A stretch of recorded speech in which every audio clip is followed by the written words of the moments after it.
Welcome into the live stream here for McCready and Siskey, powered by Rain Total Body Fuel. I'm Neal. That's Tyler. What it is, sir? How are you? Doing great. How are you? I'm good. Doing wonderful. Thank you. Thank you for asking. Have you had a good day? Yeah, I've had a good day. I woke up this morning. It was a lovely day. It was nice and crisp outside when I first got up. Gus and Rizzo were happy to go outside and feel the crisp, clean air. It was a nice day outside. Let's see. I did a show. Went for a long walk. I tallied Neal's picks from last week, where I went 2-6 against the spread. I haven't even looked at ours yet. Let's see. Talked to my daughter Caroline. Okay. No. Talked to my daughter Campbell. Yeah, I've not talked you to better her. not get that wrong. I talked to my son Carson. Mm-hmm. Talked to him. Then I talked to my colleague Chase Parham, and then you got here. Yeah. Now AJ's in the green room. He is. Just been a lovely day. Thank you for asking. How about you? Have you had a lovely day? I've had a great busy day. A lot going on in a lot of calls in today. the college football world. Yeah, I got a lot of calls today. Yeah. A lot of former coaches calling me today. Yeah. Yeah. Former guys I work with. Yeah. Yeah. Yeah. A lot of stuff going on in the coaching carousel world. Yeah, I've heard. A lot of that. So yeah. a lot of people. Had a couple calls on that. I've had people text me and say, "Hey, what's going on?" And one guy got upset. A radio guy wanted me to do a radio show, and I was like, "I just don't have time to commit to it." And he was like, "I hope I haven't done anything personal to you." And I was like, "No, I just don't have time to commit to something right now. I don't know, and I don't want to put myself. I need 4 hours of your day. Like it. I've gotten to the point with stuff like that I say no more than I say yes, and I think it hurts people's feelings, and I don't mean to. It's just I don't want to commit 15 more minutes of my day. It doesn't sound like a lot, but when you're on the phone all day long, and then your wife comes home, and it's just me and her now. Mm. Oxford's kind of a small town, as you know. It is very small.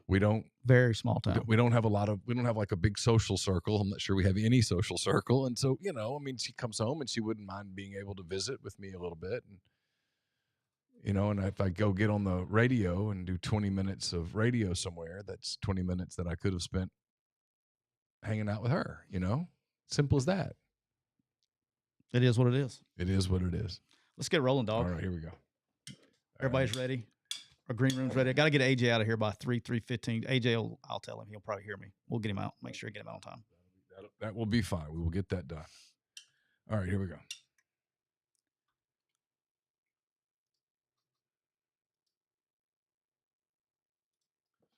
Welcome into episode, what do we say, 325? 325. 325 of McCready and Siskey, powered by Rain Total Body Fuel. I'm Neal McCready, joined by Tyler Siskey here on this Monday, November the 17th. Hope everybody had a lovely, safe weekend out there as we start to get closer and closer to Thanksgiving. If you're traveling this weekend coming up with holidays and such, please be careful. We'd love for you to stay around with us for all the big shows that we have coming your way, right? We're brought to you, and all of those shows, hopefully, will be brought to you by Rain Total Body Fuel. 300 milligrams natural caffeine, BCAAs, electrolytes, zero sugar. It's got what you need to push the limits, achieve your goals. Check them out on Instagram at Rain Body Fuel to learn more. Neal, I'm rocking with the white gummy bear today. One of my favorites. I like it. Got it out of the fridge out of there before I started. Shout out to Rain. Good stuff. Shout out to Bob. Went to the UFC 322 this weekend. Had a good time.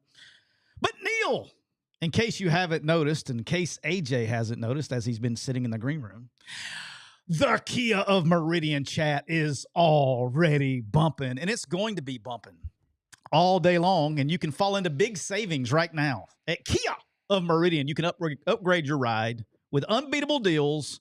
Whether you're looking for a new car, new truck, SUV, or certified pre-owned vehicle, we've got something for everyone. 0% APR remaining 2025 Sorrentos, huge discounts on all remaining 2024 inventory, and they are giving up to $3,000 over your Kelley Blue Book value on trade-in. So give them a call at area code 601-483-6444. And don't forget, AJ, when you go see our guy, Trav, and all the folks down at Kia of Meridian, and you're going to sit there and you're going to be like, Trav, you know what? I'm going to trade in this car. I want to get that Telluride right there.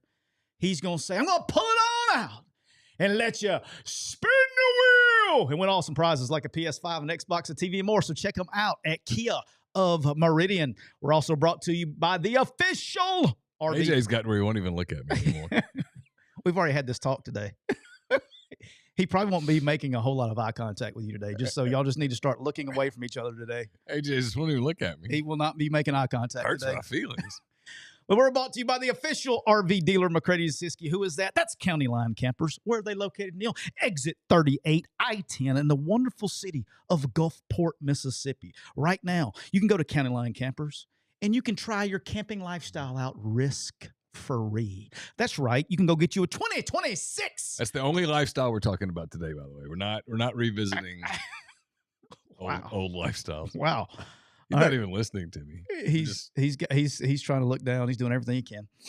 All right, but the 2026 travel trailer with your choice of 21-foot bunk bed and rear bath for just $14,999. And here's the kicker: if you trade in your 2026 Gulfstream within 1 year, what's Rob going to do? He's going to give you full trade-in value, every single penny towards any RV on the lot. Incredible. So check them out at countylinecampers.com and don't miss your chance to roll out risk-free only at County Line Campers.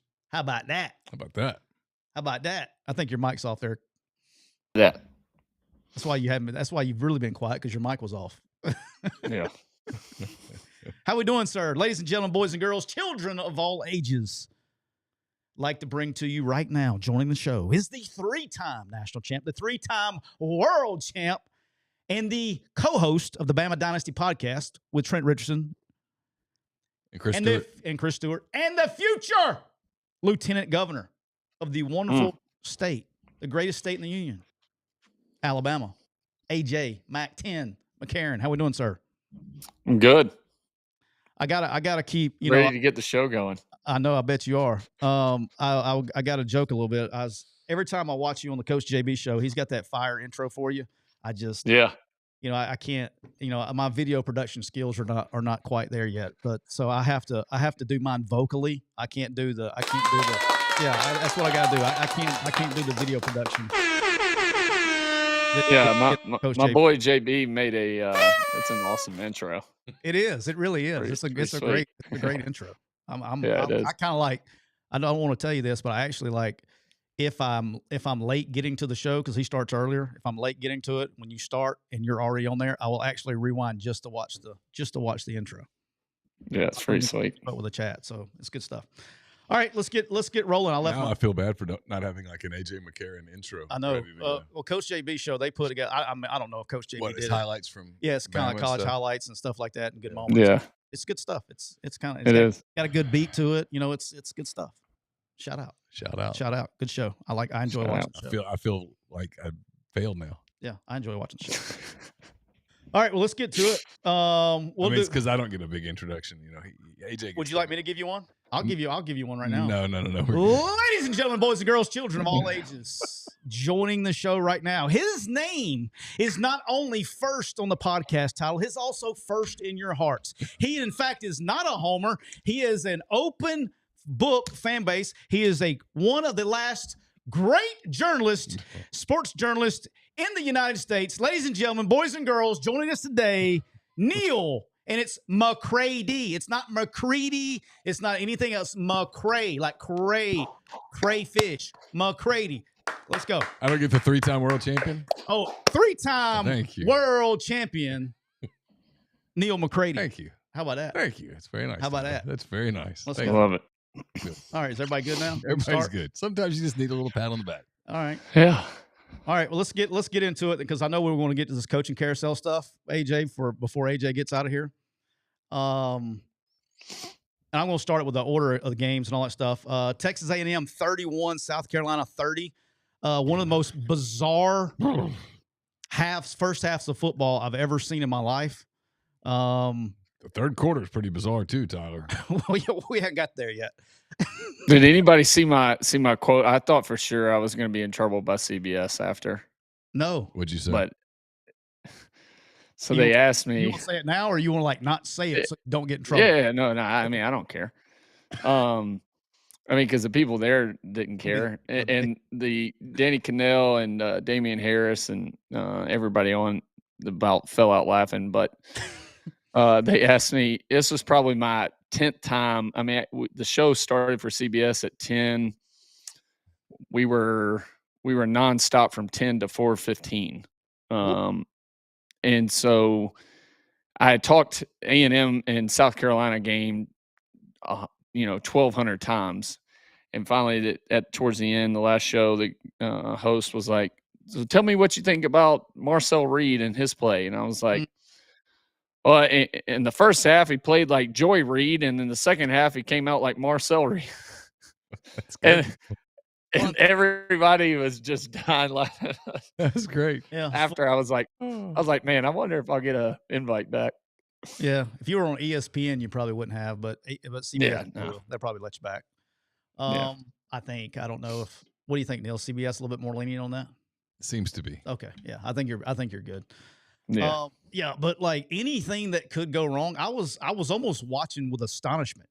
Anything that could go wrong went wrong. I mean, he was selling it, throwing the ball all over the lot. I mean, picks, drops. I'm talking about like, even when he was throwing it, in the right spot, I'm talking about wide open drops for touchdowns, turnovers, anything that could happen.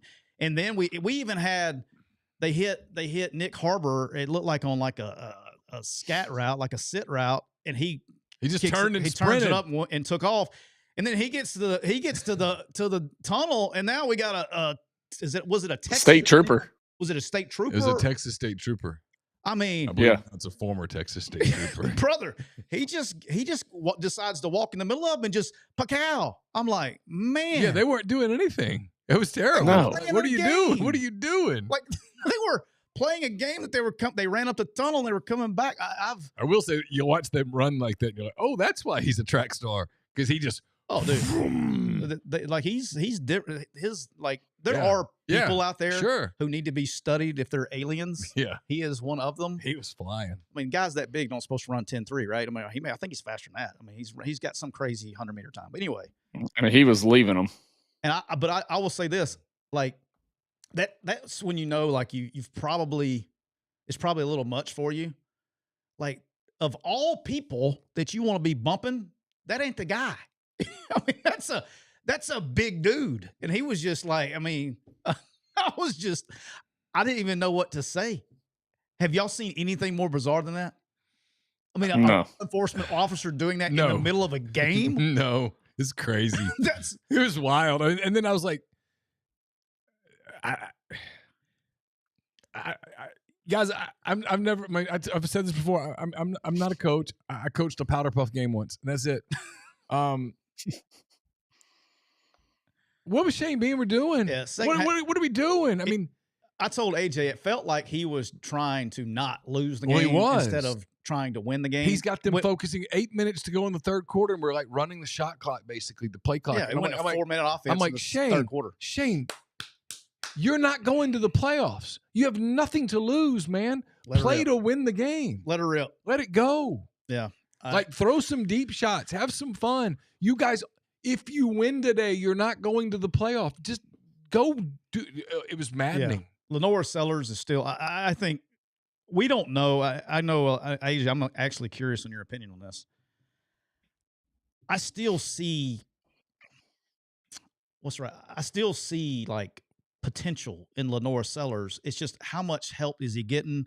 Like, I don't know. I don't know if we've seen what he can do because of the offensive line play and who he has to throw to. Now, look, Nick Harbor can run goes and post and all that stuff. And he can hit sits and he can take off running. But true receivers with protection or even having any kind of offense around him, I see that much more than I do see like DJ Lagway.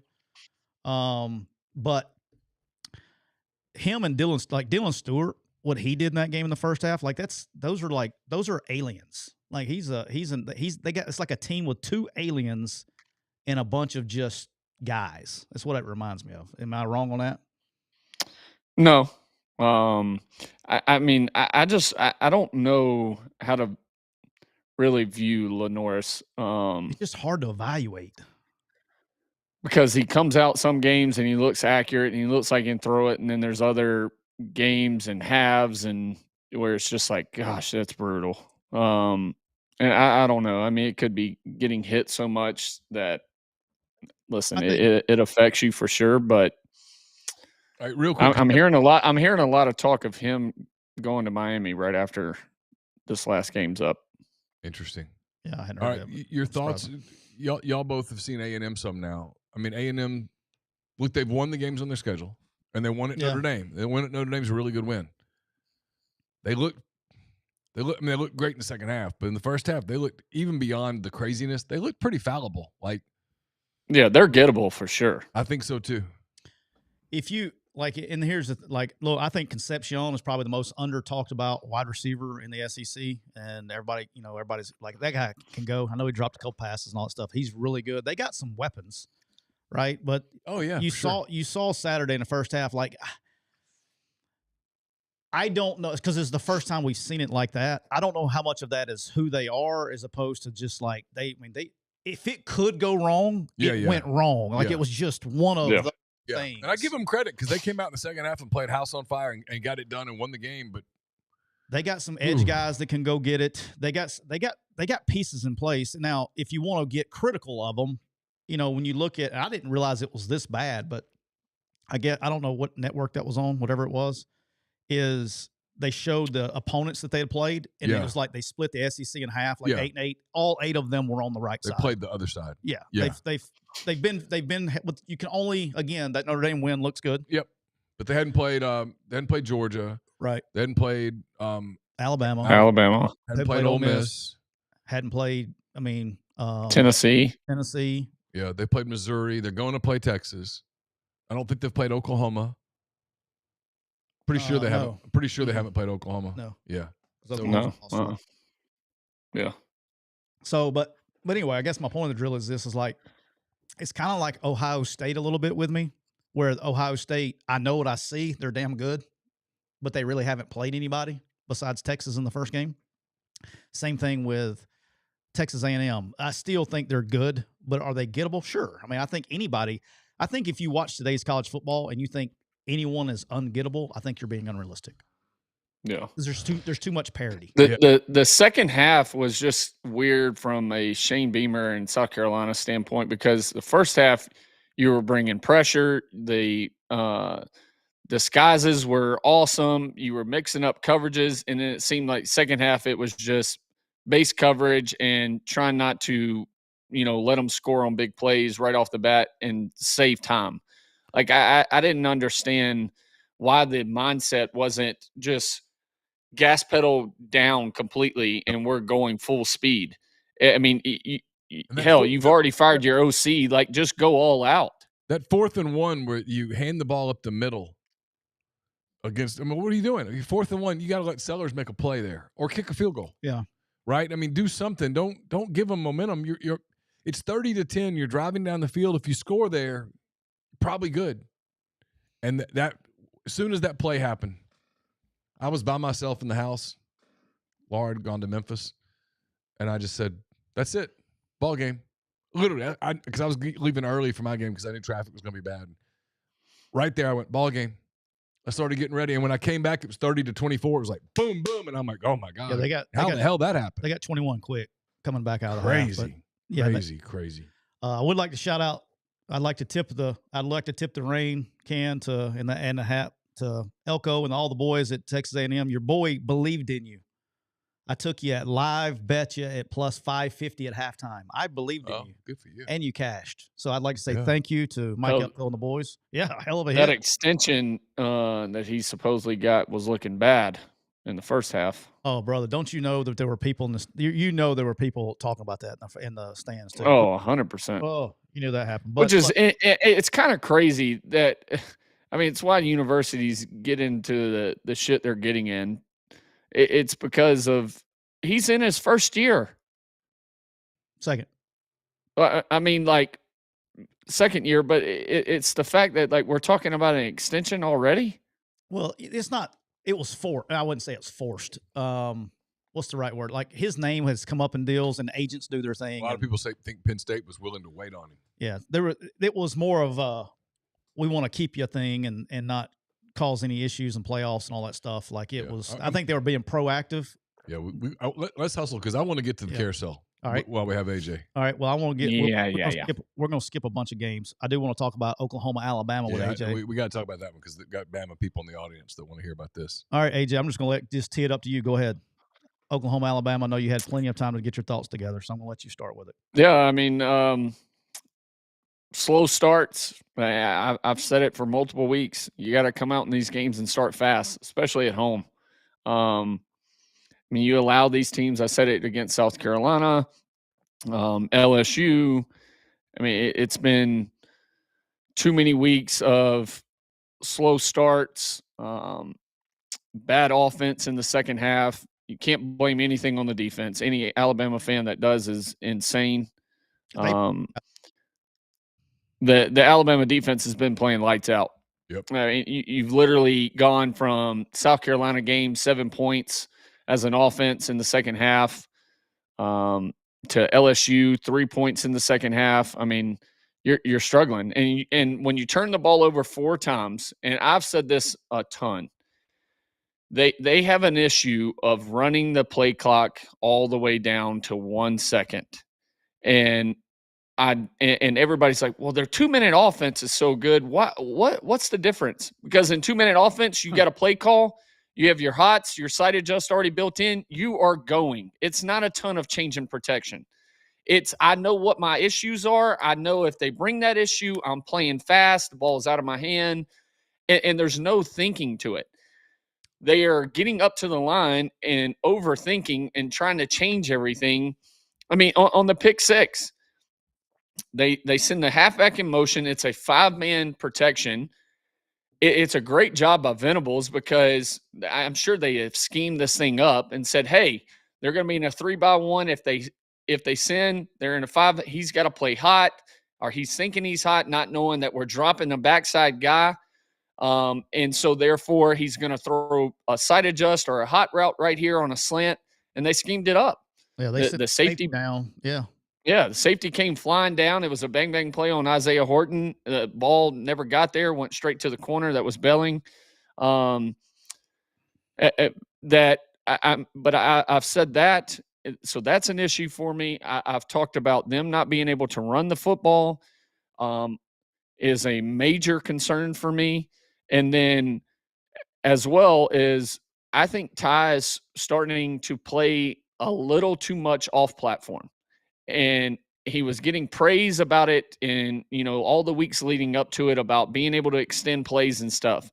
At times, watch Pat Mahomes, like dudes that are known for extending plays. But when Kansas City's playing well, it's when he only does that a couple of times a game, maybe twice, but they're playing in rhythm, and he's hitting dudes when he's supposed to. Like, I feel like it's affected Ty on his anything that's 15 plus on passes down the field. I mean, he's either underthrowing deep balls, he's overthrowing them by 5 yards, or deep out routes where we aren't hitting guys. But when I watch him earlier in the year, and I think of the big throws he's made, and he's stayed in the pocket and taken a shot, but his mechanics are good. And now it seems like he's fallen away on everything. And I don't want to say he's gun shy, and I love the kid to death. But I don't know. Something's affecting him from an accuracy standpoint. And when you ask for him to do everything, right, I think he's a hell of a quarterback, but you can't ask for him to do everything on offense. And they are at that point right now because they can't run the football.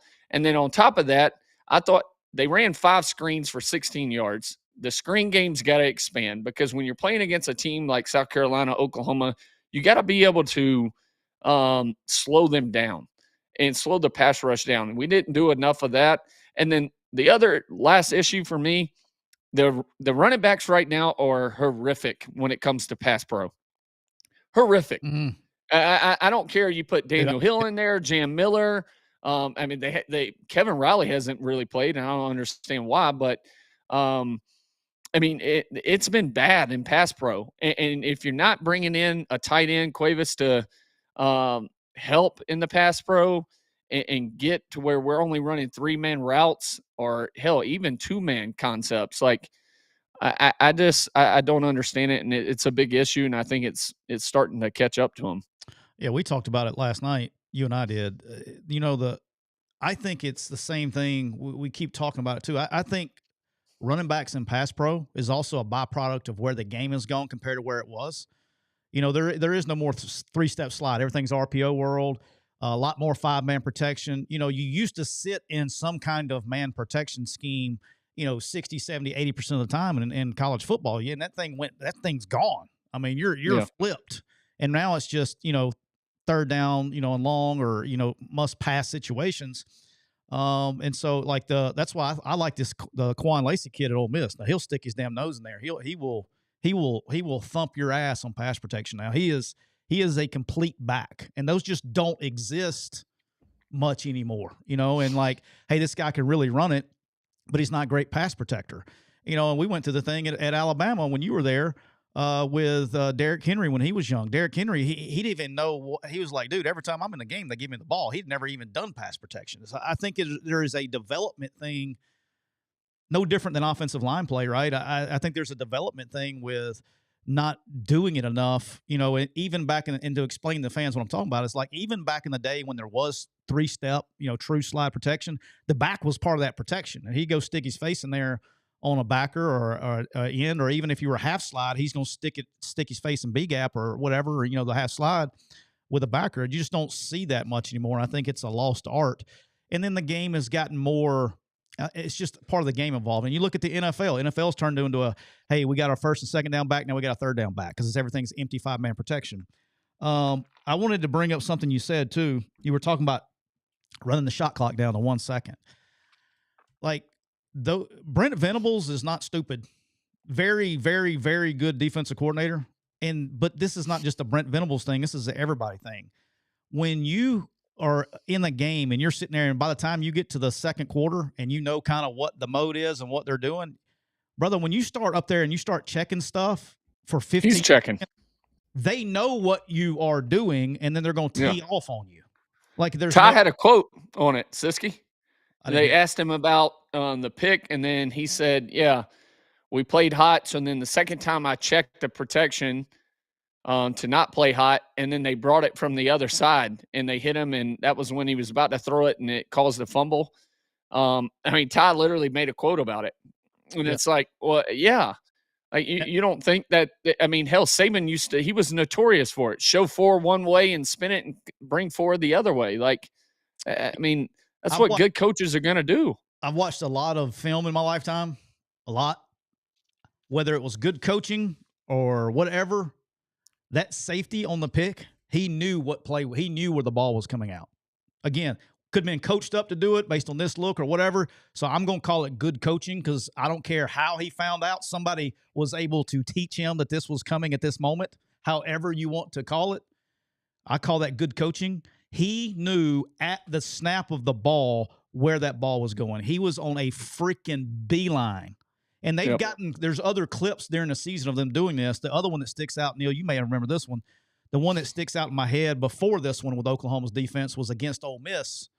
They walked a backer up over the center, mugged him, and call it mugging up, walked him over the center. And at the snap of the ball, if you're the center, he's walked up on top of him. He literally turns sideways and is not even looking at the quarterback, the ball, or anything, and he's looking out. And then he pauses and lets everybody clear. He knew, for whatever reason, he knew that tunnel screen was coming, and he hit 8 full-fledged just smoked him right when he caught the ball. If you remember all week that week, Kiffin talked about how, because some people tried to turn it into like he was insulting Venables. He was just giving credit. That's good coaching. He was like they do something somehow that you have to prepare. They sometimes know, they play like they know what's coming, right? And they're really good with picking up signals and all of that stuff. And yeah, it's there. Look, when I watch them play, I feel like they sometimes know what's coming. That day that Ole Miss and Oklahoma played in Norman, those two teams were pretty evenly matched. Those are two pretty good clubs. And if people kind of, because this is how we do college football these days, you lose, everybody writes you off. But I remember telling somebody in Norman, I'm like, man, if you told me OU won some games here soon, I'm not shocked. Yeah, that was good stuff. But I'm with AJ. Like Alabama, I think they need to readjust, right? I think defensively they're playing really well. Offensively, if the goal is, which it is there, the goal is to win the big one, right? You're going to have these matchups through the playoffs and from here on out, right?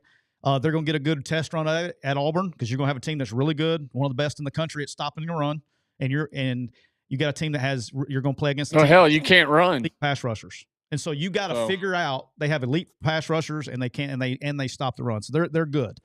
So you're going to have to figure out a way between now and when you go to Jordan-Hare Stadium, you're going to have to figure out a way to, because that place gets weird. Hey man, you guys both know this. That game just got extra dangerous for Alabama because suddenly Auburn interim coach and all the stuff. Everybody's like, season's over. Suddenly, at least for that fan base that day, there's some juice now. Because you got a chance to knock Bama out. Yes. I mean, not to knock Bama down, knock Bama out. And there's a big difference. Like, I mean, it's not the end goal, obviously, at Auburn. You want to be a big national contender and stuff. But if you can't be, and you can prevent them from being, I mean, everybody do the cliche of all that stuff. But I'm like, listen, I saw that Alabama Oklahoma score, and I went, oh, boy.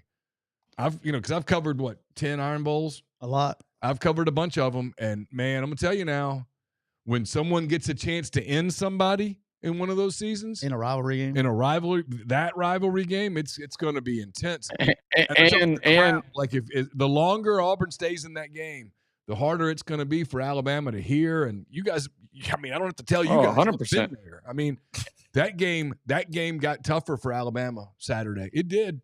And if somehow Auburn pulls it off, I mean, I would not be surprised they hired DJ. Yeah, you're gonna have it's emotion. Everything's emotion, right? I mean, everything's emotion. So, I mean, if he goes out and wins that game, knocks Bama out of the playoffs completely, I wouldn't be surprised. You best believe he's got a meeting with the AD the next day and the top money people and saying, look what I can do. Let me have a run at it. He would have, in that scenario, he would have taken Vanderbilt to overtime in a game where they played very respectfully. I assume they'll maul Mercer or whatever. And then you throw the knockout punch at Alabama? I mean, hired. That would give him some momentum. I mean, yeah. I mean, and stranger things have happened. I mean, it's definitely not out of the question. And then you just, I don't know why the AD gets paid the big bucks. not a seat that I would want to be in on that one. I'm not sure the AD's making the call, they don't make enough for that sure. one. Yeah, don't make enough for that one, right? I was hoping you were just going to go with me on that one. All right, that's why they make all that yellow wood, man. I mean, you got to. I tell you, but if I'm Georgia, I'm hoping Alabama and A&M went out, and I'm in the driver's seat. I'm in the top 4, first round bye, and I don't have to play in the SEC championship. That's where I'm in. Like you brought that up last night, and this is the last thing we're going to get the coaching carousel. Georgia is in their bag right now. Georgia is peaking at the right time. Like, and for all the Mike Bobo stuff and all that stuff, this guy, I think he's a hell of a coach, and he is doing a phenomenal job with that offense with personnel and mismatches and things like that. Gunnar Stockton's playing just as well, if not better, than anybody in the SEC. Agree. No, in some ways, the world you just described. I got a quick question. Get y'all's opinion. I know you don't know the answer because we don't have a reference point to go to it. A&M and Alabama play each other in Atlanta for the SEC title. Bama loses. What happens? You talking about like that's what I was thinking about. I think they're still in. I think they do. They're still in. My opinion. Yeah. I think in my opinion, there's no way that they're going to punish or kick Alabama out. Now, you've been on the road and all that stuff. Yeah. I think in a world that the College Football Playoff Committee kicks out a team that loses, that should be in before the game. Right. Not somebody that's like 8-4 and gets in and loses. No, okay? Alabama's 10-2. They would get in if there was no SEC championship. Correct. Right. For that scenario, I think it would be that would cause so much ripple effect of like now. I mean, obviously, right? But can you imagine? Because what's the first thing that the SEC coaches and Sankey's going to say is Sankey, the first thing he'll do is sell his house. Right. But the fact that you're already doing this 9-game thing that the coaches don't like, and now you're going to. Yeah, no. One, you're not that would encourage people to cancel the championship games. Yeah. And we've made this sport about money. Yeah. I think it depends on how they lose, though. I'm with you. If they get blown out by A&M, they're out. I understand. Yeah. I do. Yeah, well, here's the great thing. Here's the great thing is that we don't know, right? It's all opinions because we've not been here. We haven't had it. I agree with you, by the way. I think they would take their ball and go home so fast. I think. But here's where to your point, AJ, in that world where A&M wins, and in this scenario, Georgia goes 11-1, Ole Miss goes 11-1. I think Georgia's the 4, Ole Miss is the 5, and Alabama drops. Oh, if they lost in that game, yeah, they would be They would probably go to the 10 or 11 and be on the road. In that world, Ole Miss plays the Group of 5 team in Oxford, wins, and then turns around and plays Georgia again somewhere. Yeah, probably in the Sugar Bowl. Unless they tried to say, hey, let's avoid that rematch and let's put Georgia at the 3, and we'll take another Big Ten. We'll take the Big Ten loser, and that's what they do. They'd put the Big Ten loser at 4. So you'd have Ohio State, A&M, Georgia, Indiana, Ole Miss. See, I'm of the opinion, you know how they got rid of the automatic seeding stuff?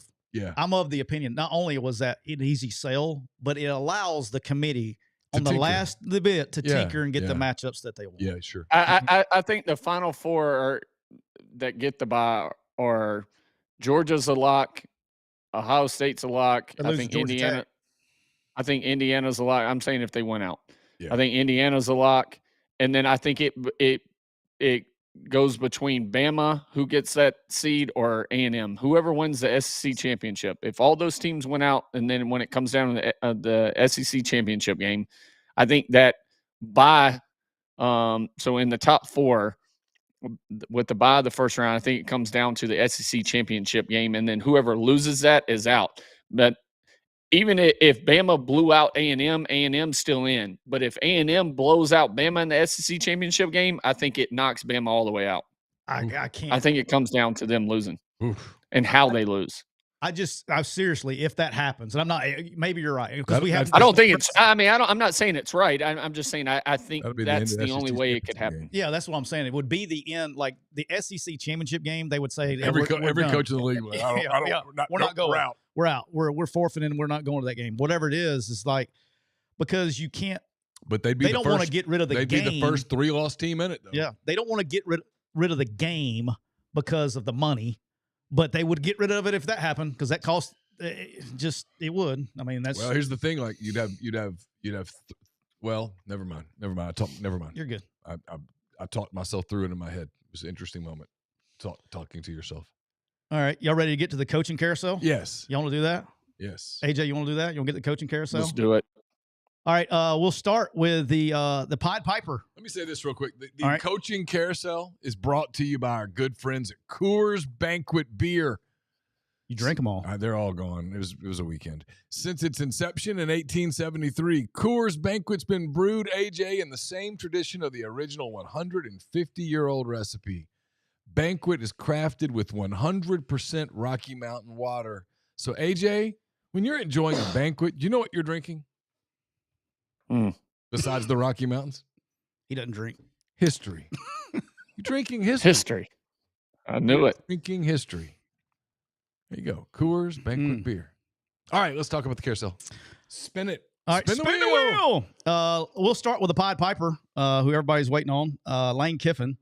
In case you don't know, Lane brought up, because it's going to get brought up, so I've been asked about it 800 times today. Lane brought me up in his press conference yesterday. Basically said, do you don't have the exact quote? No. You don't have the exact quote? Lane took offense to what I said in the post-game show. I got the quote. You got the quote? You got the quote? Yep. Oh, my guy's over there. I got the quote. I did not use that whole quote. I just used part of it. This is from Twitter. Right now, I'm looking. Getting here over in the chair, going right now. No, I don't. Right now, Murray, I wish I were you. Getting here and looking at that Go ahead. What? No, he's inside joke. So getting here and looking at the situation, I remember sitting there and Tyler Siskey coming in and talking about the roster and where he had it. That might be the worst defensive roster in the history of football. I think we've come a long ways.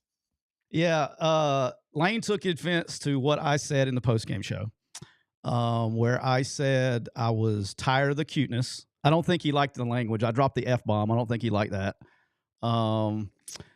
And took offense to that. And look, at the end of the day, he was upset at me because of what I said.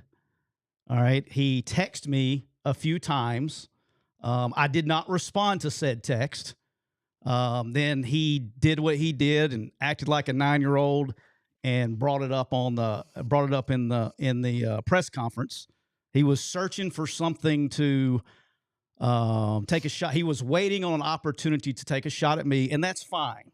And that is completely fine. But he was, at the end of the day, he was upset that I didn't respond to his text. It probably doesn't happen very often. But he's irrelevant to me. I'm not a fan. I don't work for the guy.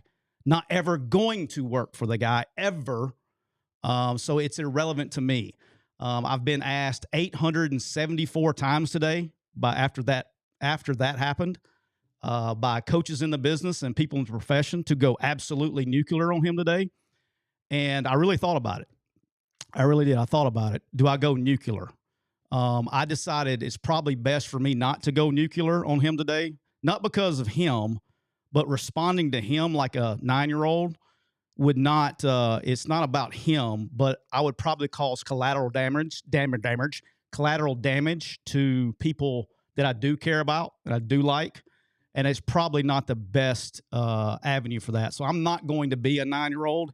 He's doing a good enough job of that himself. But I don't change the fact of what I said. I don't think it's right for somebody who is interested in other jobs, and everybody knows that, to troll your own fan base and multiple times. I don't agree with that. I don't. And these in the university, Keith Carter, Walker Jones, Glenn Boyce, the fans have given him everything he wanted and everything he wants, and I just don't think that's wise. I don't agree with that. I will say this, and I'll keep saying it. It is of my opinion, since I'm sure he is listening today, or this will get to him. He'll see this, so maybe he'll see this part too. Like I said in the postgame show, which apparently he didn't want to listen to, I think he is a top 3 coach of my generation, and arguably even higher than that. I think that for me, it wouldn't be a decision. I think the best place for him to be is at Ole Miss in today's current market. I think it's a better job. That's my opinion. Could LSU, and I'll say this, could LSU be a better job? It could be. I don't know about this. I don't know about their structure and everything that they got going on in this new world. There is a place for that. I think LSU's a world's better job than Florida. But that's not even close. Yeah. But my point of the drill is this, is that, that would be, I don't understand why that is, but regardless of I'm not going to go me acting like a 9-year-old back. It's very childish and immature of what he's doing because he's upset that I didn't respond to his text message. And I don't play those games because he's irrelevant to me. I know everybody else cares about him and all that stuff. I personally don't. I don't care what his response is. I wish someone would call me right now again. I could. Yeah, leave. But I'm not. But that's just the bottom of the fact is if it wouldn't cause collateral damage, I probably would. But that's just not. It doesn't do anybody any. And call someone while you're waiting. It wouldn't do anybody any good. So there you go. By the way, so his ex-wife Layla, this is out. We reported it this morning on Blue Sky Live, but it's been confirmed. Matt Moscona in Louisiana has reported it. The Baton Rouge Advocate has reported it. Layla and Angela Kiffin, Chris's wife, and I think a couple of Chris and Angela's kids are in Baton Rouge right now. Just kind of getting the lay of the land. I think I don't think it's a sign of anything. They were in Gainesville yesterday, and I mean it's a sign. I mean it's well. I mean my point is that they were in Gainesville, now they're in Baton Rouge. Y'all know how I feel about families off limits. I don't. Well, my point is I know y'all got to do your job. It's being reported, so it's out, and It's the only thing that frustrates me with people, and Chase talked about this morning on our show, is the people that say, this is 100% done to wherever. He's 100% staying. He's 100% going. No, he's not. According to lots of people, he's not. There are people that are upset at him for looking at these jobs. I listen. I get it. I'm not defending or attacking or anything when I say this. You're never guaranteed to be the hottest. And when I say hottest, I mean the most desired, most coveted person in your field. That's not guaranteed to happen multiple times. And that's where he is right now. And it's unfortunate that college football has this calendar. This calendar is ridiculous. If you're a professional sport on an amateur calendar, and it doesn't jive, and so he's put in a world where he decides he wants to leave. He's put in a ridiculously awful predicament of, here are these jobs that one of them he decides he wants, whichever one you think, whatever. And to take that job, he has to leave his team before the playoffs begin. Right. That is patently absurd that the calendar pushes someone into that scenario, in my opinion. And I actually have a lot of empathy for that. And I'm the only person I've met who is like, yeah, I get it.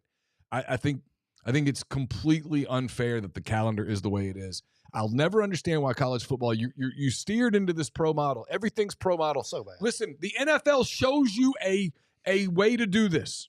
In the NFL, you have a season. The season ends. Then you have a free agency period. It ends. And then you have a draft. And then you have mini camps. And then you have mini camps, and you have another season. And at the end of that season, it finishes, and then you have another coaching cycle. You do the coaching cycle, all that stuff. But this has created a scenario where everything overlaps to the point of it being ridiculous. And now you only have the one portal period, which I think is a good thing. But I think you put the portal period in the wrong spot. Regardless, you have the portal period, the signing period, and the playoffs all essentially at one time. Right. And it's going to lead to these sorts of conflicts. Go ahead, AJ. All right. I'll say this. Start off with, so he might text me. I have no issues with Lane. I've always liked Lane. We've always gotten along. To say that, I think it's bullshit on his part, and I'd tell him to his face. I think it's bullshit on his part to troll the Ole Miss fans. A university that has a ton of tradition, that has really gotten behind you. You're idolized there. I've never had any issue with Ole Miss fans. I have no dog in this in this hunt right here. But I think it's bullshit on his part to troll, and the way he does social media. I understand he thinks it's cool and everything. I'm all for it. I think it's funny. I like Lane. At what point is enough enough? All right. I think he's 100% leaving.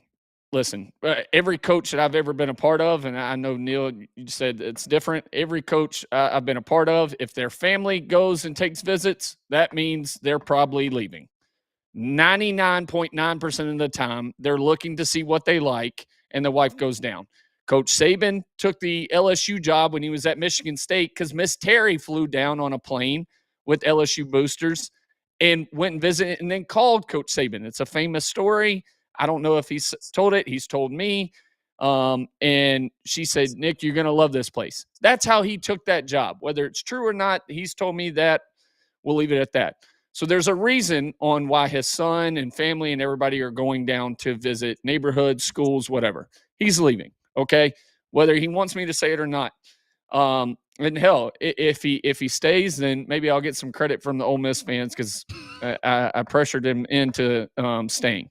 But I think the trolling and the picture of the hat and Lane and 2026 and all this is absolute bullshit by a guy that has done nothing but in his past caused issues, had issues with him at every place he's ever been. And then he has taken the mindset from Coach Saban, kind of mentoring him and fixing that. And then you're falling right back into that trap by doing this stuff. At some point, what Siskey said, there's nothing unfair about that. He's been trolling, and at some point you get tired of it. Okay. To speak on take up for Siskey.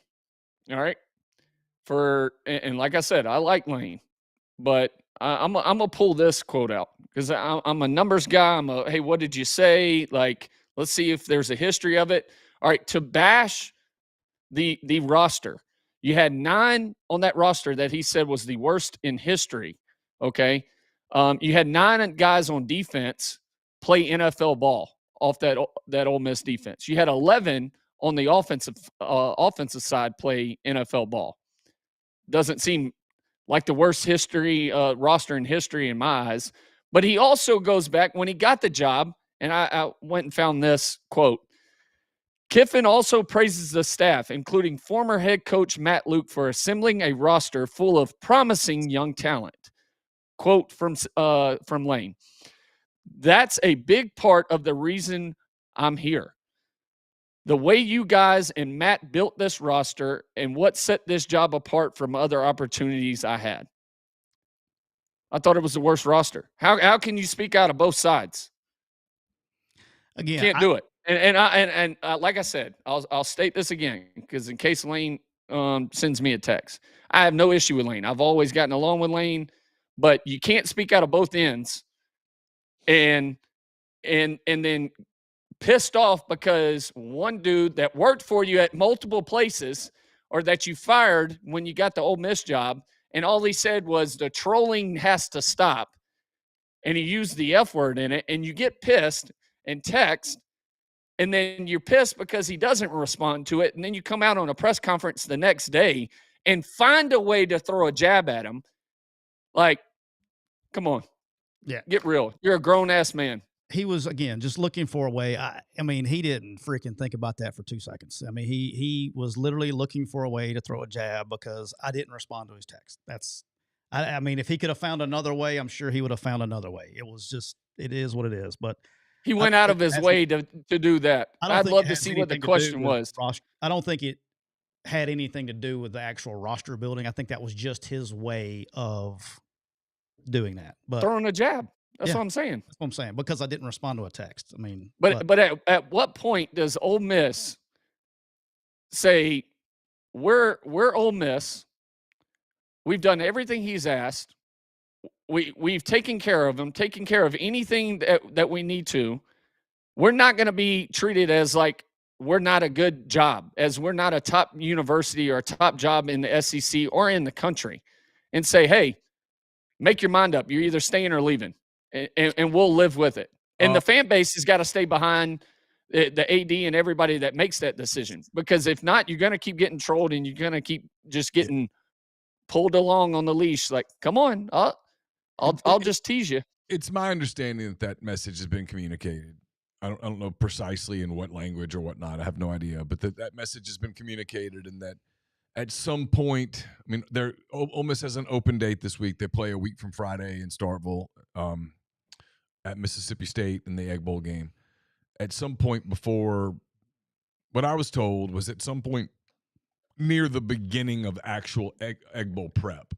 You guys could fill me in on that. Probably Wednesday, Thursday. It just depends on how he's going to treat late season bye weeks. Yeah, it's different. It depends on how healthy you are.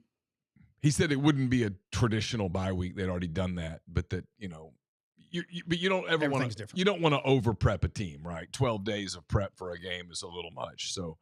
I mean, I would guess that they're going to launch into 6. Yeah, they're probably launching into Mississippi State prep like Friday, Saturday, Sunday, somewhere in there. Most 6, and this late in the season, maybe less than that. Yeah. And he's, I mean, it's one of his calling cards is that they don't practice a lot, especially late in the year. So I don't know when prep begins. It could be as late as like Monday even. But I think at some point, I don't know it'll go public, but I think Ole Miss is going to get an answer because look, and we're about to talk about the carousel, right? I mean, if you're Ole Miss, you can't, in a world where he leaves, you not only do you have to focus on, okay, well, what are we doing for the playoffs, but just as importantly, and more importantly, long term, where do we go from here? Who do we hire? How do we make sure that we don't get left behind? Because there are other schools that are in the league that have already, made decisions and are down the road in their searches. And I mean, I do think Ole Miss has soft launched a exploratory kind of thing, but they're nowhere near the speedway of a coaching search. Yeah, I just my opinion. I don't know that to be true, but that's my sort of educated guess. I think it's tough just a tough situation because like I was saying on the show the other night, I mean, they're a matchup away from getting a run at this thing now. Because do they have some matchup issues maybe on defense that teams could give them? Sure, but they also got some matchups that they could take advantage of too, right? Like you get teams that aren't very good, good defenses. They're 11-1. Their one loss was at Georgia in a game where they led by 2 scores in the fourth quarter. I mean, brother, how can you leave a school that is 11-1 and going into the playoffs, State, and right? Because of not having East and West part of the SEC, so you get left out. But how can you leave a university that literally you're only going to build off of that?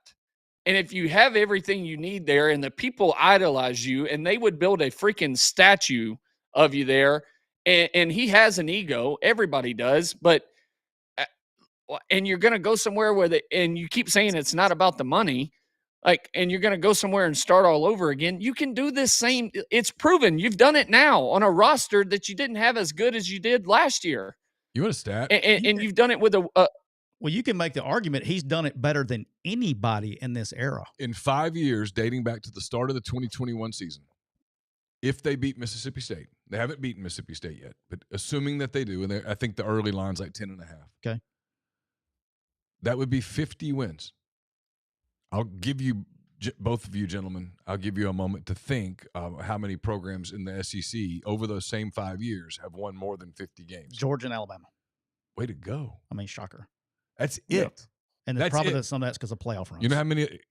Georgia's like at 61. Did you count the same time frame, or did you count? I counted playoff wins and everything because those count. But the point is it's Georgia who's had just a phenomenal run. My God, when you look at their run on paper, you're like, wow. Yeah, she's done. And then Bama's had a hell of a run too. And then, I mean, if you do it nationally, it's like Oregon State, Ohio State, I think Oregon, and then there's Ole Miss.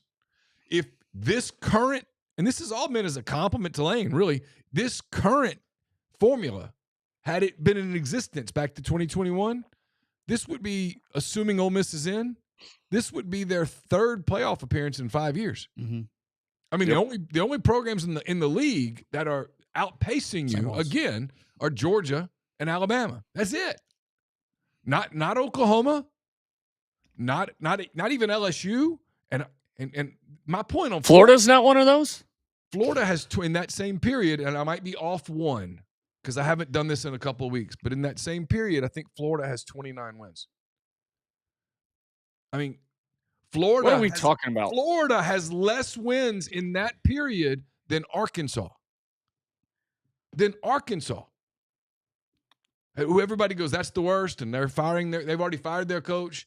Petrino's not getting that job. They're starting over. There's really nobody even very close. I think Mizzou is kind of in the vicinity, but they're not close enough to really count. It's a hell of an accomplishment, right? And so I don't. And I won't say this. I don't know. I mean, I think, and this isn't about Lane. I do think there are coaches who still view some things, and it would be tempting to do this way, who still view some things from the old prism,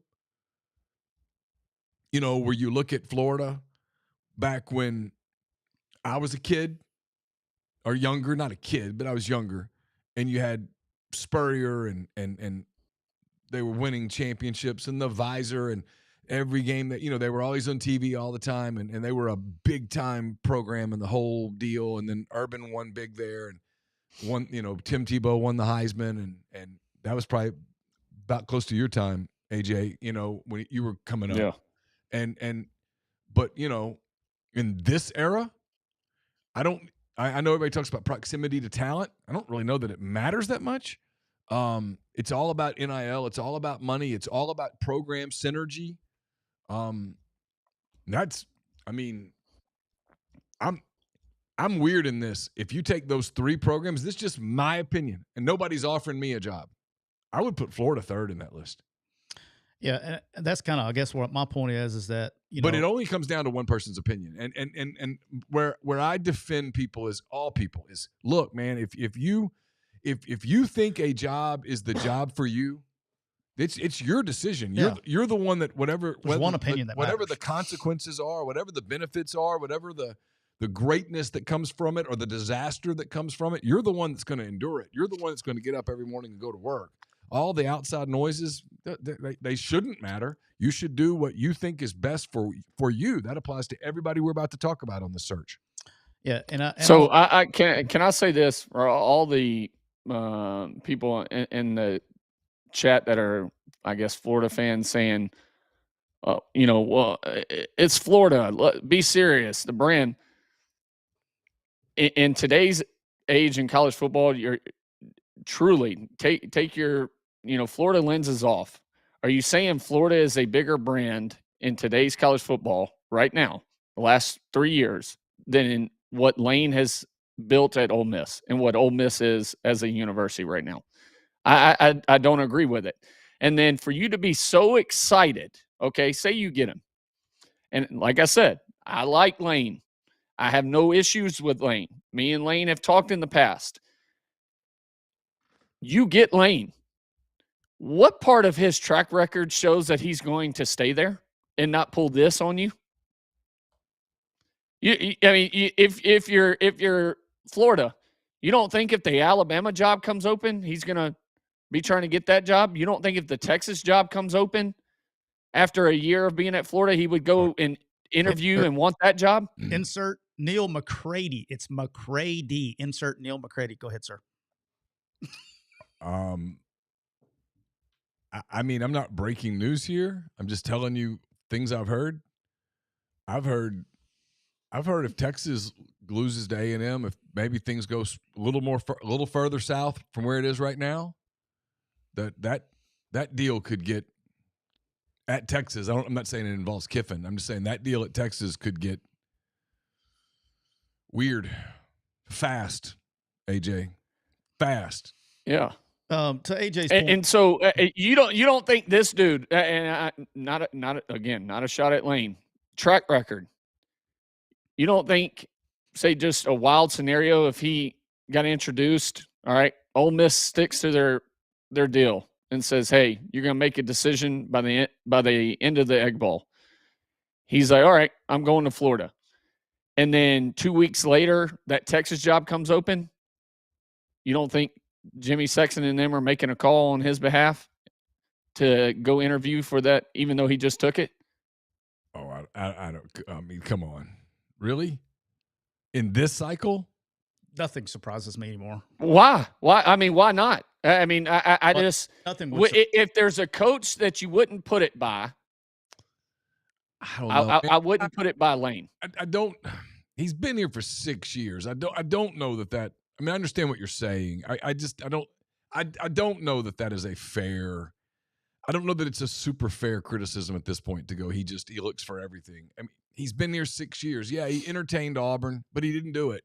He didn't go. This feels different. I'll tell you, this feels different from the outside because of the visits and stuff. And the pressure that's being applied is different than that pressure. But, I mean. He didn't take the Auburn job because of the coach on the other side.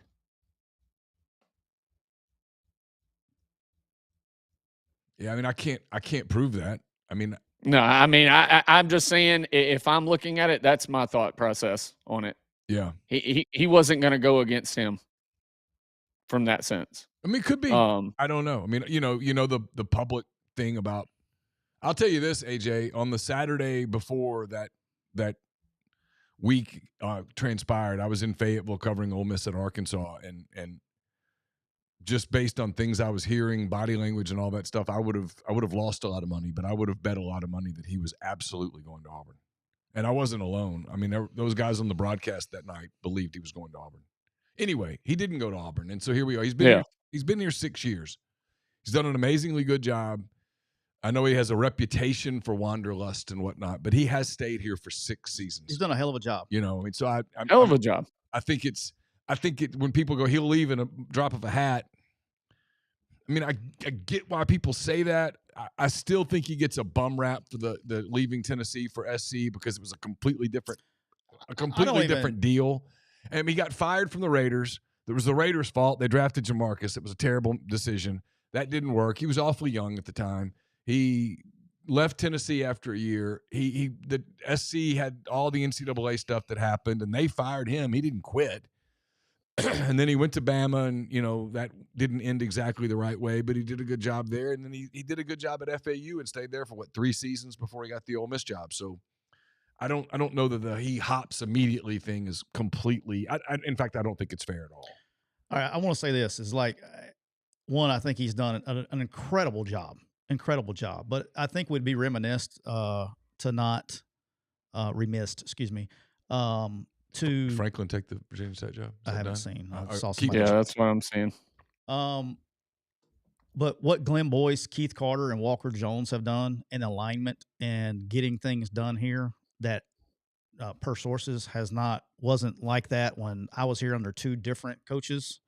Was amazing. And regardless of what happens, and again, I think it's crazy for him, and just my opinion, which he does, maybe he does care, but I think it's crazy to not understand that.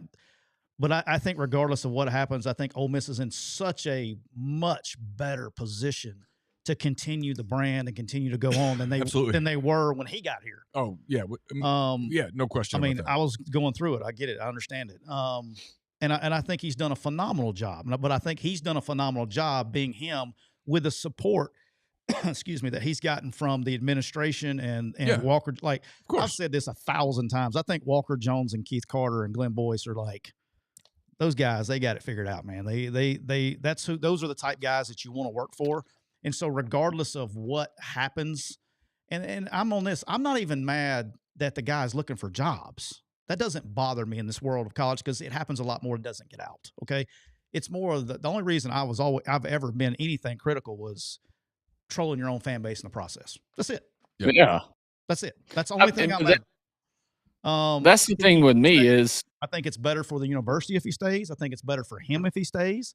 I think you're staring a winner right in the face. It seems crazy, like you said, AJ. It seems crazy to me to walk away from a winner right now in the middle of a run. But Lane is Lane. He'll do whatever. I mean, beats to a different drum, and he will do whatever he sees fit, and it is what it is. And whatever I say or you say or anybody else say, maybe he doesn't give a shit, but it is what it is. Pete Thamel reporting James Franklin to Virginia Tech.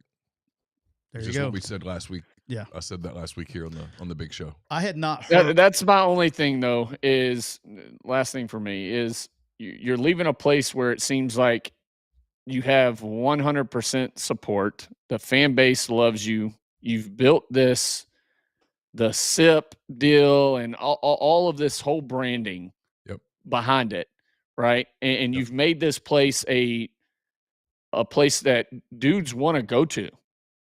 Like, I mean, you made it cool. They will pass up.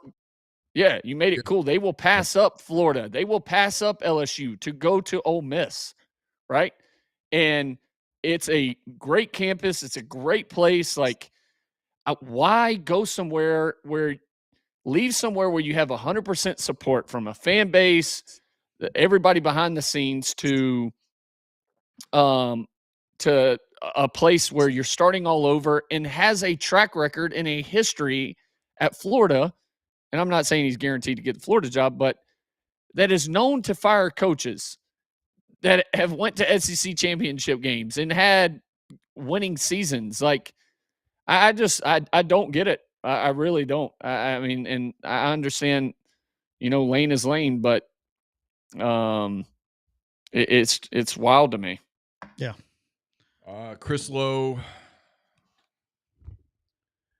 All right, Brett McMurphy. I don't even know who Brett's with now. Is he on 3? I think. I keep. If Lane Kiffin doesn't meet deadline, Ole Miss would have to decide if it would allow him to coach in playoffs. Sources tell On 3. If there's no resolution, it will be an agonizing decision for the Kiffin for Kiffin and the Rebels.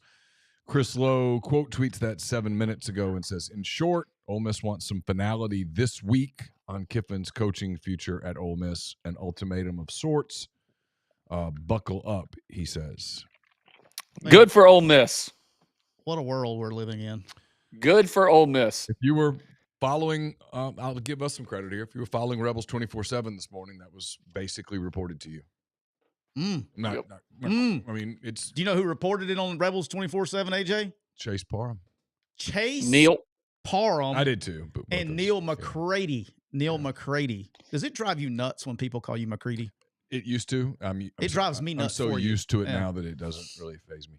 So, I mean, an ultimatum this week, essentially. I know the question is, well, how does that work? I don't know. We've never been here before. I don't know. And unprecedented. I understand the question. It is a valid question. It is a really good question. We have the same questions. I've had people ask me about 22 different ways, and my answer each way is, I get it. I don't know. I don't know whether you just suspend. I don't know whether they just agree. I don't even know legally how you do it, like contractually. I don't even know how that works. My guess, and I can't believe I'm saying this, my guess is that in a world where he says, I'm going to leave, I just think everyone does it peacefully. That's my opinion. Oh, yeah. I mean, I don't even know how that works. Peacefully from what way? Where he just takes the job at LSU or Florida and goes, and that's that. And he doesn't coach in the playoffs, right? Yeah, he would definitely not coach in the playoffs. And in a world where, let me be very careful with how I say this, AJ, okay? Because I want to make sure I get it. I want to make sure I get it right. In a world where he told them this week, we're talking double hypotheticals. Asterisks. I mean, I'm begging people to not take this. I don't know what he's doing, and it is my opinion. And everybody can feel free to disagree. It's all good. Cool. It's my opinion that he doesn't know yet what he's going to do. It's okay? fair. He might have a lean. I don't know. But it's my opinion that he doesn't know. But in a world where he decided to go to either Florida or LSU, a school not named the University of Mississippi, there's a world, if that got public, there's a world where I think he would not even coach the Egg Bowl. I think that's unlikely, but it's not 1,000,000% zero. And so we'll see. I mean, I think I'm going to give Ole Miss. I'm going to give Ole Miss credit here. I just think Ole Miss, and I said this on the show last week, and I made a stupid analogy, and it'll forever be a part of MPW digital lore. AJ, you were a part of it. But this time I'll do it without that. I just don't think they're going to put themselves in a position where they look like little brother. I don't think they're ever going to put themselves back in a position where they're little Ole Miss, where they're just cute little Ole Miss. Well, where they it's shouldn't like, because they're not. They shouldn't because they're not anymore. And there was an era when Alabama and those kinds of programs were just so far above Ole Miss that you were just fun little Ole Miss. And you were the Grove and ain't never lost a party and all that stuff, right? And that they're never going to voluntarily go back to that place again. And so in a world where he decides that he wants to take one of these other jobs, which is absolutely within his rights. Yeah. If that's what he decides to do, I think they will move on immediately. I don't think if it became public in any way, I just don't believe that they would let him continue to man the sidelines. I just think the look on that it would be like, we did this example last week. I'm trying not to be long-winded, but it would be like if John Sumrall qualified for the playoffs, right, at Tulane. And let's say John took the job at Auburn. Just for kicks, Auburn. For just a minute, I'm not reporting anything. You're going to know more about that in a minute than me. But let's say it's Auburn. I think I think Tulane could let him coach the playoff while they moved on, because Tulane could say, see, this is one of the things that's attractive about our job is that we are a stepping stone for really good young coaches. You can get the Tulane job as a young guy, do a great job, and land a big SEC job. You could do it from South Florida. You could be the coach at North Texas.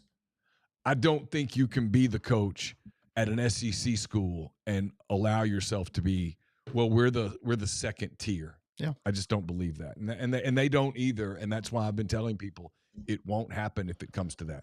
If, capital I, capital F, underlined, high italicized, hyperlinked, everything, bolded, new font, big number, if that comes to place. I agree. I don't think we're there yet. I agree. All right. Rolling down the other thing, I think, and we can go quickly on this. Do you need to go, AJ? You good?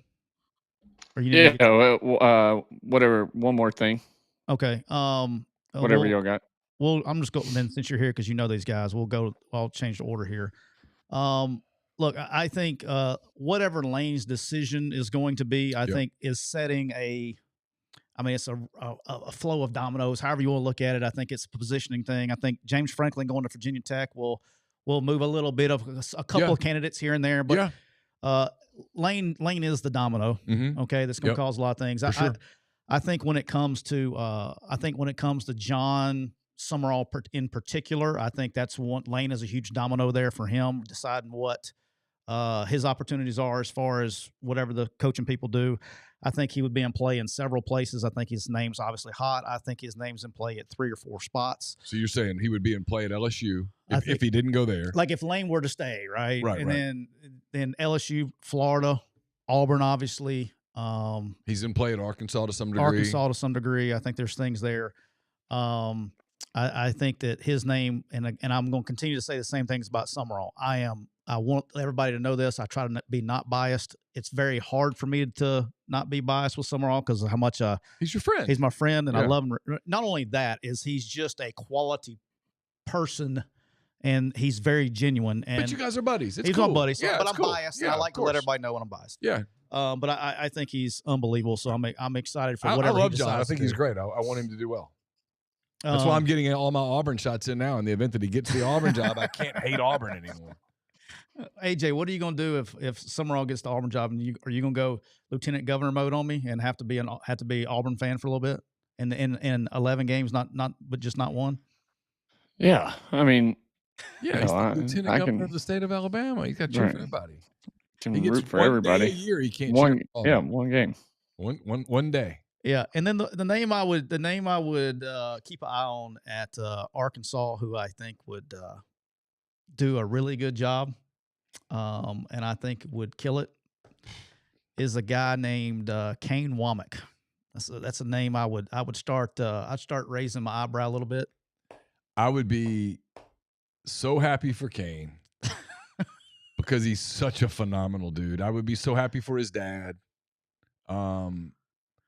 I will dread it for me because everybody will immediately go, okay, now you're a homer. Now you're a big Arkansas homer. And I will say, I don't cover them, so I can't be a homer. I would absolutely be thrilled for Kane. And I'll say this. I heard Hunter Yurachek laying out some stuff the other day about they want somebody who wants the job.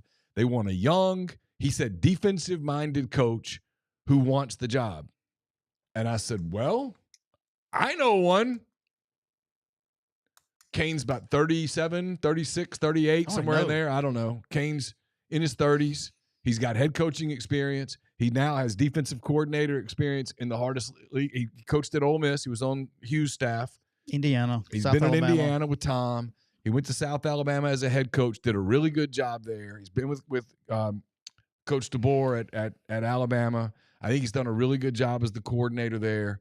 He communicates well. He's good with media. He's energy. Arkansas needs to start over. They need energy. They need to move on from this whole Petrino thing. Let it go. Flush it. Bring in a new guy. Everything I hear from people up there, you would know better than me because you work in this world. I don't cover Arkansas.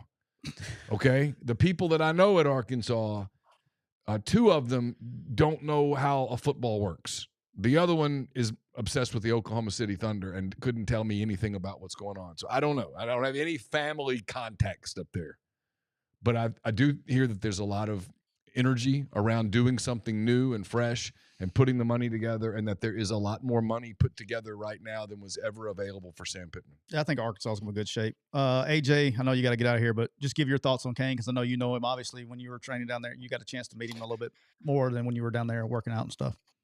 Yeah, I think Kane's a hell of a coach. I'm excited for him. I hate it for us at Bama, but I think he's definitely worthy of and deserves that Arkansas job. And I mean, it sucks for Alabama. Alabama's going to be put back in a situation of having to find another D coordinator, and then possibly, depending on if Lane doesn't go to Florida and Lane takes a LSU job, and I'm hearing Jed Fish to Florida, and then Grubb is guaranteed locked to get that Washington job. I mean, you're stuck. DeBoer's stuck with I think Nick will do a good job. Nick will probably get hired back as the OC after having a year of learning and everything with Grubb again, and him being in a better situation from a quarterback standpoint. But yeah, I'm happy for Kane. I think it's awesome for him.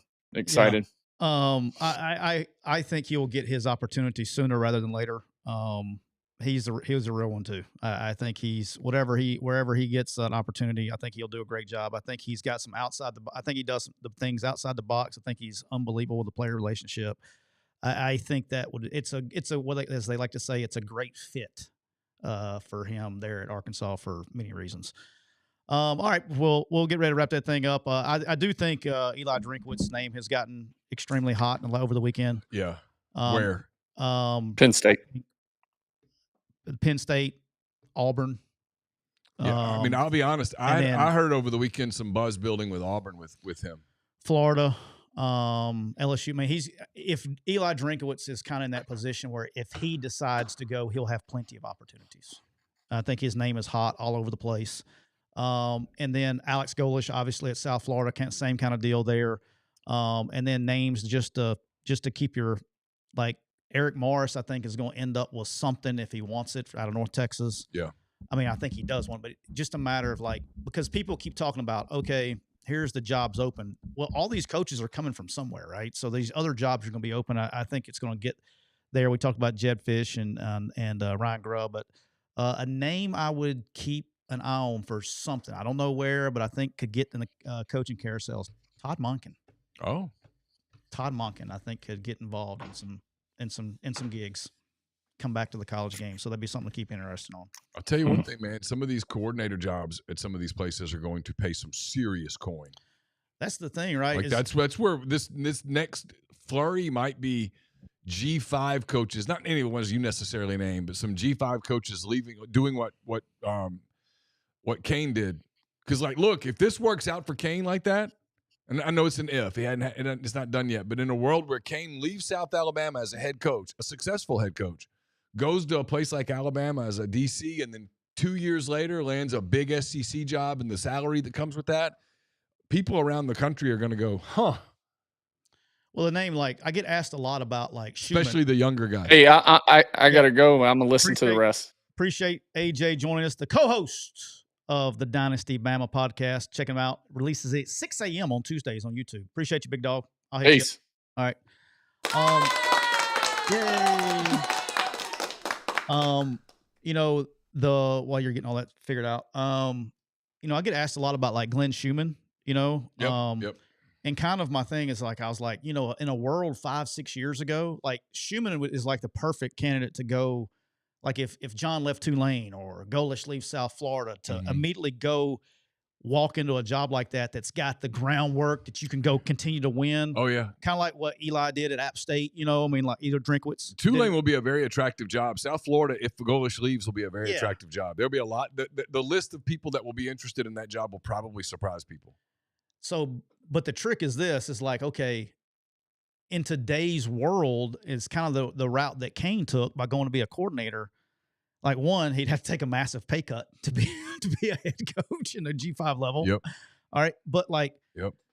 I wouldn't be surprised if Schumann kind of took the Kirby approach, to wait for a power 4. Like, it's just such a crapshoot in a group of 5 level, man. I mean, you're looking at like Major Applewhite at South Alabama. I mean, he has 6-7 starters taken from him out of the portal. Like, it's just those gigs can. You don't have the weapons to even maintain your own roster. Nope. You know what I mean? And so you're so dependent. It's a crapshoot. Yep. And so I think you're going to see less risk taken career-wise for guys going after their first job like that. But that's that. Hey, the vodka's smooth, the bottle's bold, and for a limited time, the deal is unbeatable. 47 Vodka's Presidential Gold Edition, complete with gold flakes and an engraved cork. Friends are stocking up. Your liquor shelf deserves it. So go to 47vodka.com right now. Get the vodka that drinks like a statement. It's made in MAGA countries. Proud of it. Get a Presidential Gold, and you'll get a collector's cut bottle for free. Tyler, this episode is sponsored by BetterHelp. Sometimes you need some BetterHelp. You could give online therapy a try at betterhelp.com/MPW and get on your way to being your best self. Shorter days don't have to be so dismal. It's time to reach out and check in with those you care about and to remind ourselves that we're not alone, even when we feel really alone. As seasons change and days grow darker sooner, it can be a tough time for many, especially as your athletic season gets busier. This November, BetterHelp is encouraging everyone to reach out, check in on friends, reconnect with loved ones, and remind the people in your life that you're there. Just as it can take a little courage to send that message or grab coffee with someone on your team you haven't seen in a while, reaching out for therapy can feel difficult too, but it's worth it. And it almost always leaves people wondering, why didn't I do this sooner? Maybe put a note in a post to make someone's day or go for lunch with a friend you haven't had time for lately. BetterHelp therapists work according to a strict code of conduct. They're fully licensed in the U.S., Tyler. BetterHelp does the initial matching work for you so you can focus on your therapy goals. A short questionnaire helps identify your needs and preferences, and their 12-plus years of experience and industry-leading match fulfillment rate means they typically get it right the first time. So if you aren't happy with your therapist, you can switch to a different therapist at any time from their tailored recs. With more than 30,000 therapists, Tyler, BetterHelp is one of the world's largest online therapy programs.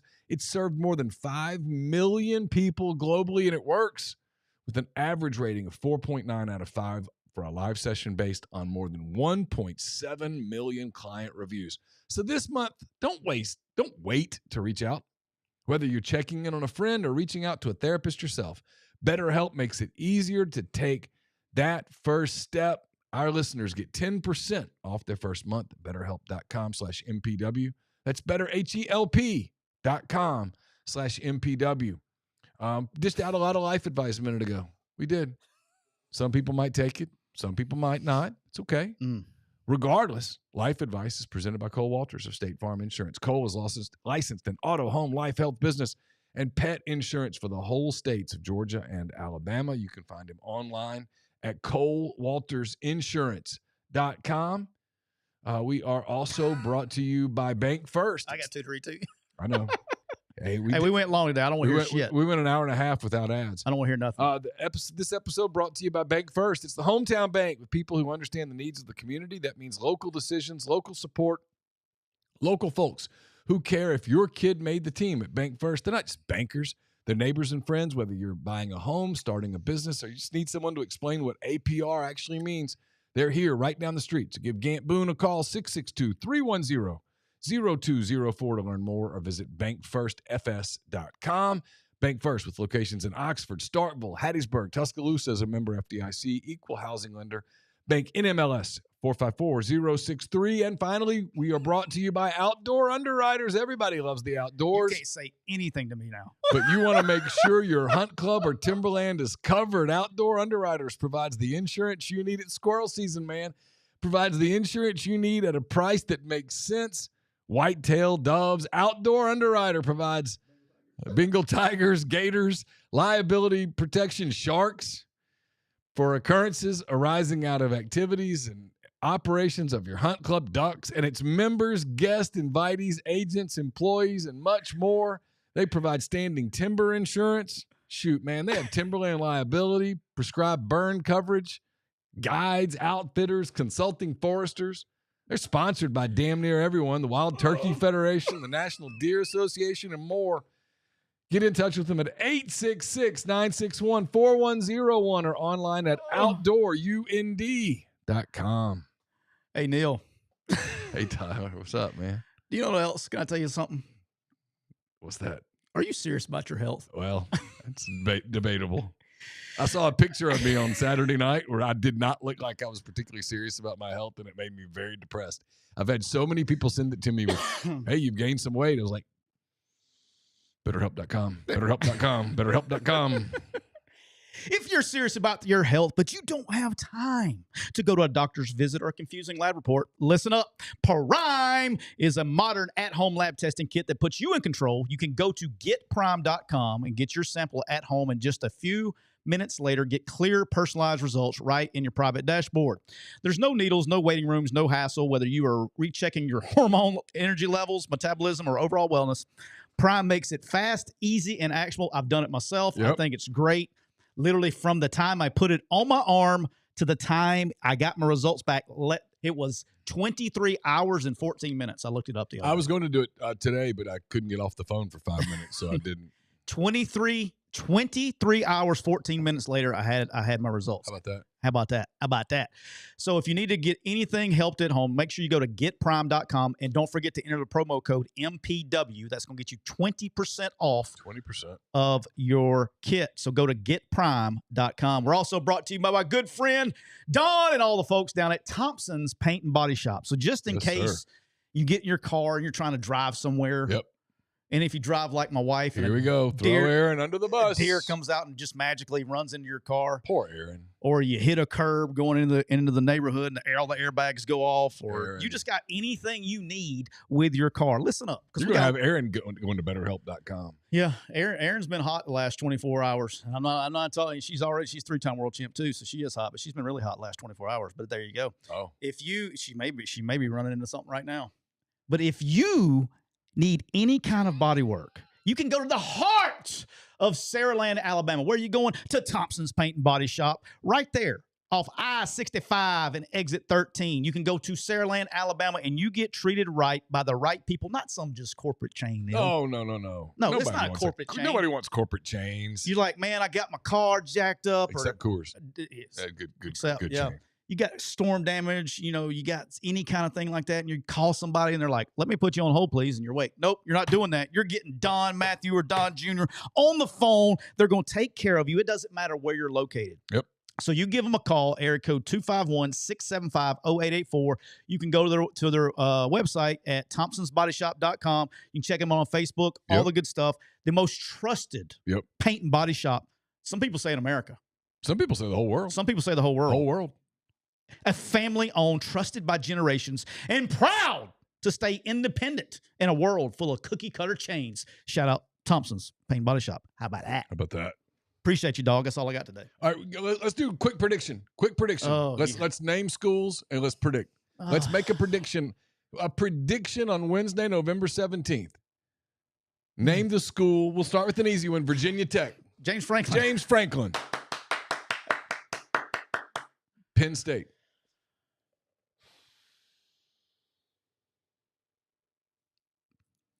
Penn State. Brent Key. Whoa. You know what? I think you're right. You heard Brent that? Key. This is hypothetical, asterisk, us having a game of fun. Okay. There's no fact. Georgia Tech. There's no fact behind this. Georgia Tech. I got one. Buster Faulkner. Oh, you think they promote from within? Buster Faulkner. I was going to say Alex Golish, but now that I think about it, I go, you're right. I'm just playing a game. You're right. I'm not joking here. I don't want anybody reading this. No. This is me having fun. I don't have any inside information. No, I'm with you. None. No inside information. I want to repeat that. This is for entertainment purposes only. Who is the coach at Tulane this time next year? Joe Craddock. Oh, good for Joe. This is for entertainment purposes only. Okay. I like Joe a lot. Auburn. War Eagle. Who's saying who is the guy saying War Eagle next year? Who is he?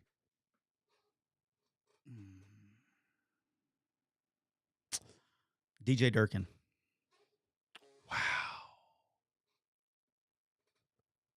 LSU. Lane Kiffin.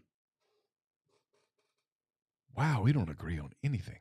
This is not me. This I know. is this is having fun. No, we're having fun. This is not based on anything. No, I'm not. We're not fighting. Florida. Eli Drinkwitz. Eli Drinkwitz. Ole Miss. John Summerall. Interesting. Arkansas. Kane Womack.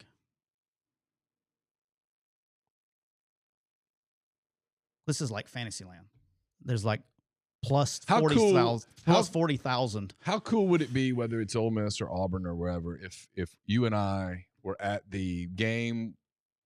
Remember a few years ago we went to Mobile, and we Battle for the belt. The battle for the belt. We watched Kane Womack in South Alabama battle for the belt against John Summerall and Troy. Yeah. And we both said both of these guys are coaching in the SEC soon. How cool would it be if 3-4 years later they're squaring off in an SEC game? I mean, that would be a really neat thing. If it's not, it's a matter of time. It's going to happen. Yeah, I think so too. But how cool would that be? That would be cool to look up and like Arkansas, Ole Miss, or Arkansas, Auburn, or whatever, and those two guys are out on the field. That'd make you kind of feel good because those are two, in my opinion, two really good people. Is this the part of the show that I say this is for entertainment purposes only, and I have absolutely no information that's guiding me to do this? No, just having fun. And you weren't even playing for this. This was me throwing this out as a thought exercise. Just having fun. Last one, South Carolina. Beamer. Okay. Yeah. Texas. Sark. Okay, I think so too. Oh yeah, he's Florida State. Mike Norvell. Okay. All right, I'll get you off the. I'm over here. Deal. It's gonna be reporting. Siskey says this. No. Well, for all you aggregators, it was just a game. Total game. Total game. Around. Total game. Playing around. Thank you, Gregory, for the super chat. It says, I guess people thinking Beamer to VT since they got James Franklin. That doesn't really make sense. He's probably saying, I guess, I don't know. Yeah, I don't know that I wanted to do picks yet. I wanted to put Todd on the spot. I'll do some hopes. I hope for my friend Kane that he gets that job. I think he'd be a phenomenal hire up there. I think he would do a really good job. I don't know what I think about. I wouldn't be able to pick Kiffin right now. I think all three are in play. I really do. I think all three. I think all three are in play. I don't think he knows. I don't think so either. So we'll see. We have been brought to you by our good friends at Rain Total Body Fuel. 300 milligrams natural caffeine, BCAAs, electrolytes, zero sugar, none at all. It's got what you need to push the limits and achieve all of your goals. So check them out on Instagram at Rain Body Fuel to learn more. We will talk to you guys again on Thursday. Again, our thanks to AJ McCarron. For Tyler Siskey, I'm Neal McCready. Until next time, take care.